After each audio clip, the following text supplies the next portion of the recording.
चलिए देखिए बच्चों, आज आपको हिंदी का एक टॉपिक है काव्य। अब काव्य के बारे में आज आपको बताते हैं कि काव्य क्या होता है। देखिए, आप नहीं जानेंगे काव्य किसे कहते हैं। काव्य लेता होगे, काव्य वह होता है जिसको हम सुनते हैं। जैसे हम लोग गद्य हुआ, पद्य हुआ, आप लोग कहानी भी सुनते होंगे, नहीं सुनते हैं? देखिए, आप लोग कहानी भी सुनते हैं और गद्य हुआ, पद्य भी पढ़ते हैं, तो वही सब क्या है, काव्य होते हैं। देखिए समझिए पहले अच्छे से। अब देखिए, आपको बताते हैं काव्य को रुचिकर बनाने कितने साधन होते हैं। देखिए, काव्य को रुचिकर बनाने के 3 साधन होते हैं। एक होता है रस, एक होता है छंद और एक होता है अलंकार। अब बात आती है रस के बारे में, पहले समझिए। आज आपको रस के बारे में बताएं। देखिए, रस जो होता है यह काव्य का कौन सा पक्ष होता है? आंतरिक पक्ष होता है। यानी काव्य के आंतरिक पक्ष को क्या कहा जाता है? रस कहा जाता है। अब बात आती है रस का शाब्दिक अर्थ क्या होता है। तो लेता है कि रस का शाब्दिक अर्थ होता है आनंद प्रदान करना, और रस का वास्तविक अर्थ क्या होता है? रस का वास्तविक अर्थ होता है आस्वादन करना। अब बात आती है रस किस धातु से मिलकर बना है। तो आप ये बताएंगे रस जो होता है श्री धातु से मिलकर बना, और श्री धातु का अर्थ क्या होता है? बहते जाना। अब देखिए, अब आपको बताते हैं कि काव्य, रस को काव्य का क्या कहा जाता है? आत्मा कहा जाता है।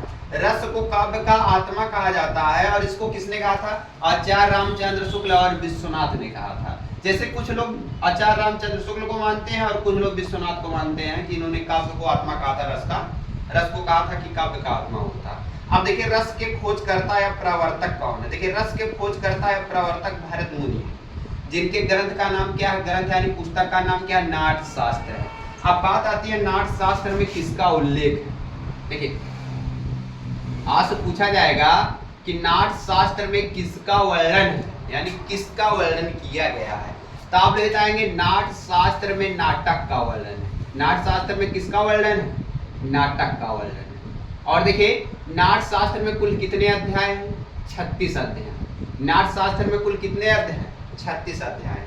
नाट्यशास्त्र के 6वें अध्याय पर, 6वें अध्याय में रस के सूत्र का वर्णन है। रस के सूत्र का वर्णन है, और 7वें अध्याय पर रस के अंगों का वर्णन, रस के अंगों का वर्णन किया गया। देखिए, नाट्यशास्त्र में कुल कितने अध्याय? 36 अध्याय। 6वें अध्याय में किसका वर्णन है? रस के सूत्र का।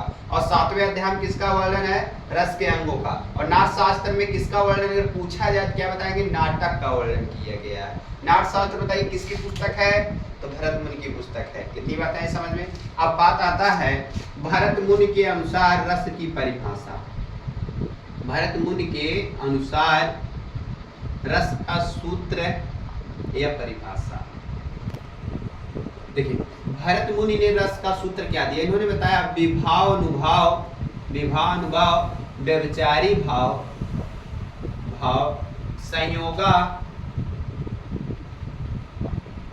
संयोगा दृश्य निष्पत्ति। यानी विभाव अनुभाव व्यभिचारी भाव के संयोग से किसकी उत्पत्ति होती है? रस की उत्पत्ति होती है। भरत मुनि के अनुसार रस का सूत्र है।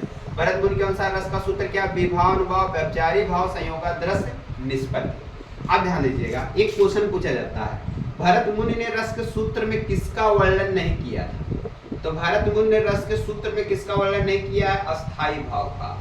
भरत मुनि ने रस के सूत्र में बताइए किसका वर्णन नहीं किया? क्या बताएंगे? अस्थाई भाव का वर्णन नहीं किया है। देखिए, अब बात आती है भरत मुनि के बारे में, आप समझिए। भरत मुनि ने कुल भावों की संख्या कितनी बताई है? देखिए, भरत मुनि ने कुल भावों की संख्या कितनी बताई? आप लोग खुद जोड़ के भी बताइएगा। भरत मुनि ने अस्थाई भाव की संख्या 8 बताई, और सात्विक अनुभाव की संख्या भी 8 बताई, और संचारी भाव की संख्या, संचारी भाव का मतलब व्यभिचारी भाव की संख्या कितनी बताई? 33 बताई। तो बताइए 8 8 16 और 16 33 कितना हो जाएगा? 49। तो भरत मुनि के अनुसार कुल भावों की संख्या कितनी है? 49 है। भरत मुनि के अनुसार बताइए कुल भावों की संख्या कितनी? तो 49 होती है। भरत मुनि ने अस्थाई भाव संख्या कितनी बताई? 8। सात्विक अनुभाव संख्या कितनी बताई? 8। और संचारी भाव की संख्या कितनी बताई है? 33 बताई है। यानी भरत मुनि ने 8 रसों की खोज की थी। अब चलिए और आगे ध्यान दीजिएगा, आपसे पूछा जाएगा रस का वर्णन किस वेद में किया गया? तो आप बताएंगे रस का वर्णन जो है ऋग्वेद में किया गया। और एक पूछा जाता सबसे प्राचीन संप्रदाय, सबसे प्राचीन संप्रदाय, तो सबसे प्राचीन संप्रदाय रस संप्रदाय। आज पूछा जाएगा सबसे प्राचीन संप्रदाय क्या बताएंगे? रस संप्रदाय।